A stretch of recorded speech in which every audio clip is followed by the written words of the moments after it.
Paradigm people, welcome into Paradigm Lifestyle Podcast powered by Paradigm Fitness Indonesia. It's your future. With me Franz 207 and Eric 5. Kita tampilan baru nih, kita mau present. Aku baru aja sekitar 2-3 minggu ini turun 8 kilo. Eric 5 4 kilo. Wah, bersama Dr. Chun. Thank you for coming dong. Sama-sama, seneng banget aku.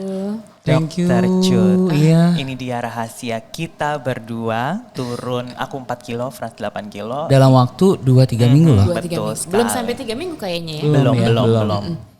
Wow. Mau kita bahas nih. Mau pada tahu nggak nih? Nah, coba aku mau nyapa buat teman-teman lagi nonton di YouTube. Kalau misalnya kalian mau weight loss juga, kalian bisa share konten ini, ya kan? Bener nggak? Gitu. Atau mungkin kalau misalnya kalian ngelihat ada keluarga teman-teman kalian kayaknya dia harus weight loss deh, boleh loh di share ya, karena kadang dengan kita share konten tuh kita bisa menyelamatkan hidup seseorang, bro. Betul. Ya kan? Betul. Gitu. Bisa melangsingkan orang-orang jadi lebih sehat juga, ya kan? Dan pengennya tuh setiap diet itu kan berhasil ya programnya. Betul. Kita hari ini tuh pengen ngebahas gitu sama Dr. Chun. Kira-kira nih udah banyak orang-orang di muka bumi ini yang berniat diet tapi kayak kok nggak ada progresnya, terus kayak ngerasa gagal, fail, terus mereka jadi frustrasi. Itu kenapa sih, Dok? Oh iya, banyak banget, datang ke aku juga banyak banget yang dengan keadaan kayaknya aku udah makan sedikit gitu. Jadi tuh intinya orang cuma makan sedikit aja gitu. Padahal diet itu sebenarnya kita perbaiki pola makannya. Bahkan yang kenyang aja bisa turun berat badannya dibandingin yang makan cuma sehari sekali doang gitu. Jadi biasanya rata-rata tuh kayak gitu. Jadi mereka gagal diet karena pola makannya salah. Terus kebutuhan tubuhnya juga salah. Kita kan tubuh harus dikasih makan ya. Kalau metabolismenya berantakan, makannya cuma kita pikirin ini diet si A gitu. Dia ngikutin nggak berhasil, frustasi, ganti diet ditawarin si B. Oh dengan jumlah uang segini bisa turun nih segini dalam waktu 2 bulan gitu.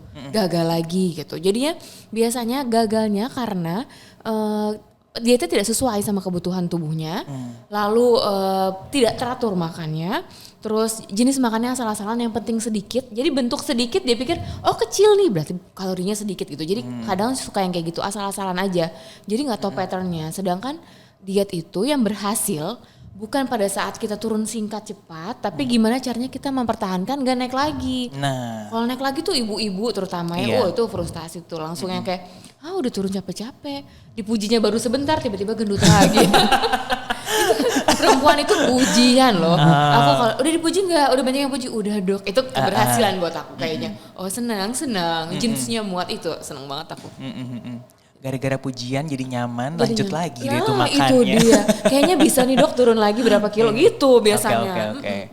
Nah, terus biasanya nih kayak misalkan kira-kira gimana caranya kita tahu untuk diet itu yang tepat buat kita tuh gimana? Ya, pertama kalau datang makanya diet itu mesti supervisi langsung sama dokter spesialis gizi.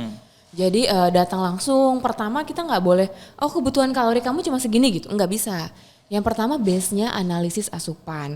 Jadi kita harus tahu nih kebiasaan makan kita tuh kayak gimana. Nanti kita kurangin secara bertahap, kita perbaiki secara bertahap.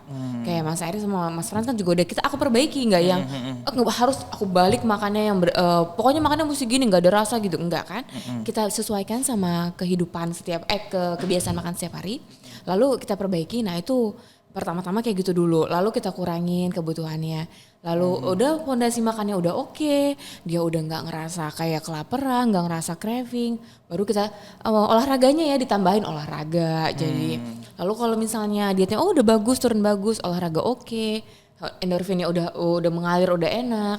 Gimana pola makan, pola tidurnya biasanya, tidurnya, stresnya. Jadi semua kalau diet itu menurunkan berat badan itu dia simultan, faktornya banyak. Jadinya nggak cuma makan aja, tapi olahraga juga, tidur juga, stres juga. Jadi benar-benar kalau ketemu dokter gizi pasti harusnya supervisinya tuh benar-benar sampai kita tahu dalam-dalamnya lah rumah tangganya kayak gimana gitu. Intinya kayak gitu.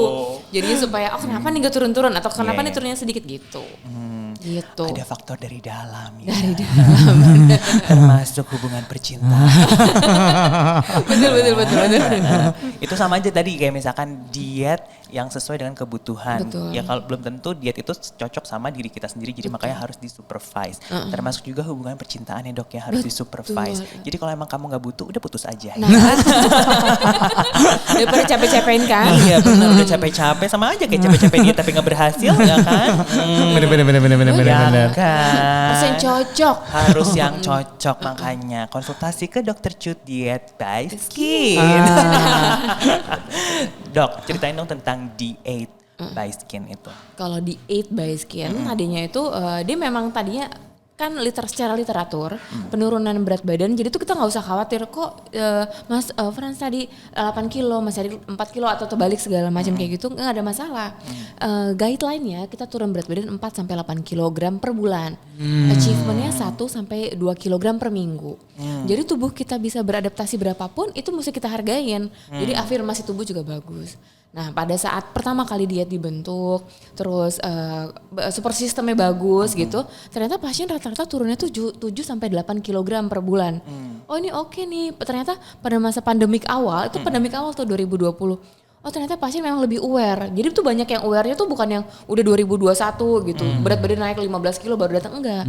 Dari 2020, dok nih 3 bulan saya naiknya banyak banget gitu. Jadi benar-benar 8 kilo. Jadi dibuatnya diet, turunnya 8 kilo target kita. Selama 1 bulan. Selama 1 bulan. Dan launchingnya tanggal 8 Agustus 88 gitu. Oh wow, makanya diet. namanya D8 gitu ya. Tanggal hoki 88 gitu. Iya benar-benar. Gitu. Infinity ya. Infinity. Dia punya hoki bagus punya loh. Amin. Amin. Amin, bener. Iya benar. Berarti kita bisa menarik kayak diet yang sehat itu kurang lebih bisa turun 8 kilo Bisa. selama 1 bulan ya. Bisa, bahkan ada yang lebih. Laki-laki bisa sampai 12 kilo loh sebulan. Dan Oh, wow. kadang, dok ini beneran kadang kayak gitu. Laki-laki terutama. Kalau perempuan kan 12 kilo kayaknya banyak yang terganggu. Mood biasanya. Iya. Oh ini kok kayak gini banget. Nah kalau laki-laki, oh bener ya 12 kilo besok jangan-jangan cuma 2 kilo dok. Enggak, yang penting teratur aja gitu. Iya. Sama aja kayak Frans nih tiba-tiba dalam 2 minggu 8 kilo. 8 kilo. Itu hebat banget Nah, loh, itu Frans 8 keren kilo. banget. Dan aku 4 kilo, 4 kilo, ya kan. Nah maka tuh kayak kadang-kadang nih ada personality yang mungkin kayak ngelihat temannya kayak oh wow dia udah 8 kilo kok aku. Gimana? Itu banyak Iya kayak gitu tuh. kan? Betul. Banyak kan? Yang kayak terus ada yang salah dengan diriku gitu kan. Biasanya suka banyak yang gitu Itu kan. banyak, Terus itu jadi mentally drop, terus jadi kayak udah gitu give up gitu kan. Padahal that's normal ya. Normal, makanya aku ngasih kontrol per 2 minggu supaya mentalnya juga kebentuk nggak apa-apa gitu. Kalau makan kita teratur mungkin coba dikulik lagi kenapa gitu. Mungkin yang 8 kilo makannya memang teratur, terus tidurnya bagus, yang 4 kilo atau 5 kilo tidurnya kurang, olahraganya kurang gitu, beda-beda gitu. Jadi makanya kalau kita lost to follow up sampai 1 bulan biasanya udah makannya udah berantakan lagi lah, udah yang kayak ya udahlah nggak turun-turun makan aja gitu. Iya, suka banyak yang gitu menyerahnya ya. Menyerahnya betul. Akhirnya malah bikin jadi makin bengkak. Bengkak, bukan turun Ampun. Iya. Sama jangan julid kali ya.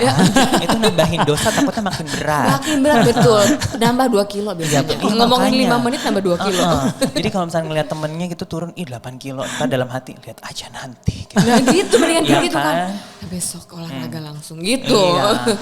Nah ngomongin tentang olahraga. Betul. Jadi kalau aku nih personally ya gitu, aku sering banget kayak mungkin adikku juga sempat ke dokter gizi juga gitu, sama adalah beberapa teman juga ke dokter gizi gitu. Nah justru kayak ada juga persepsi kalau misalnya ke dokter gizi itu aku tuh nggak dibolehin olahraga misalnya gitu gitu kan, ada juga yang kayak begitu kan. Nah ini beda banget case-nya sama aku sama Frans. Pada saat kita konsultasi sama dokter Cut, justru dokter Cut bilang Erik, Frans tambahin olahraganya ya supaya gitu. Nah itu gimana dok? Nah kalau benar-benar kalau fondasinya kayak kita bangun rumah nih, menurunin berat badan, bangun rumah. Fondasinya itu betonnya itu makanan. Pintunya itu kayak pintunya bagus, jendelanya bagus, itu olahraga pastinya. Jadi kita mau pintunya bagus apa enggak, rumahnya bagus jadi apa enggak, itu olahraga sebenarnya. Jadi diet, saya berasumsi aja, tapi kan saya nggak tahu. Tapi diet guideline-nya harus berolahraga. Dia sangat mendukung 30-40%. Dan faktor olahraga itu banyak kan olahraga di pagi hari. Karena dia menekan appetite paling penting. Abis olahraga nggak begitu lapar dok, apalagi yang biasa makan gorengan jam 9. Olahraganya jam 7. Abis itu ya santai aja dia makan buah, makan roti kayak biasa gitu. Jadinya nggak yang begitu nyari gitu. Yang paling penting dia menekan appetite. Lalu menambah semangat, adrenalinnya kan keluar. Terus lalu pasti, jadi kalau olahraga jangan counting kalori. Dia pasti akan mempercepat metabolisme. Biasanya kan banyak di aplikasi dimanapun tuh ada yang recovery time. Nah itu kebakar tuh semuanya. Jadi tuh olahraga benar-benar membakar atau mempercepat metabolisme. Jadi olahraga sangat penting pada saat penurunan berat badan. Asumsiku, aku nggak tahu sejawat mana yang tidak memperbolehkan olahraga dan aku tidak menyalahkan juga. Mereka punya program masing-masing. Kebetulan mungkin yang diberikan kalorinya terlalu rendah mungkin. Jadinya nanti kalau disuruh olahraga ya pingsan mungkin gitu.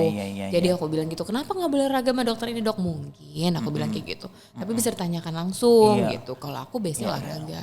Oke. Gitu. Mungkin habis operasi plastik kali kliennya. Jadi jangan olahraga jangan ya. Olahraga. Nanti bocor. Bisa jadi karena itu. Betul, benar bisa jadi. Iya. Nah terus dok. Betul. Tadi aku terus nih nanya, Frans ya boleh yuk. Lagi seru soalnya. Lagi seru.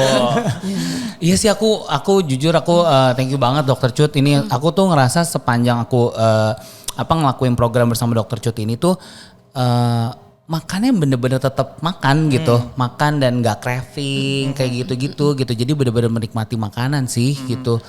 Dan kalau Dokter Cut sendiri itu ada gak sih kayak anjuran-anjuran yang untuk obes gitu?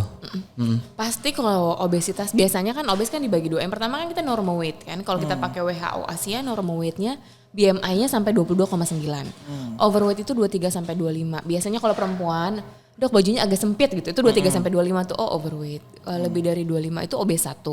Lebih dari 30 obes 2. Anjuran makannya pasti biasanya saya memang mengurangi sekali terutama di tahap bulan pertama kedua lemak jenuh. Jadi memang musuhnya diet itu bukan karbohidrat. Apalagi kita rajin olahraga, karbohidrat yang kompleks dikonsumsi. Tapi memang mengurangi lemak jenuh. Karena kalau lemak terbakarnya paling akhir. Sebelum pembentukan massa otot lemak dibakar. Jadi kalau kita ngeluarin olahraganya lama, lemak udah dikeluarin tapi dimasukin lagi ya berat badannya segitu-segitu aja gitu. Jadi yang pertama programnya pasti habit kebiasaan makan yang suka gorengan yang gitu-gitu pasti yang pada pasien obesitas itu coba itu dikurangin dulu. Kalau sukanya manis ya boleh porsinya dikurangin. Manisnya jenis apa gitu. Terus kalau obesitas yang pasti untuk apalagi obes 2 ya, jangan defisit kalori atau ngikutin teman yang udah hampir berhasil gitu dietnya. Jadi cuma makan sekali sehari jangan. Teratur makannya sedikit dan sering. Kalau obesitas itu biasanya lambungnya itu udah melar gitu. Bukan udah melar, lambung kan elastis mukosa lambung. Jadi dia terbiasa makan banyak. Tujuannya makan sedikit dan sering supaya dia kecil, mukosanya jadi elastis. Jadi nanti kalau udah nggak diet, ya porsi makannya sedikit, makanya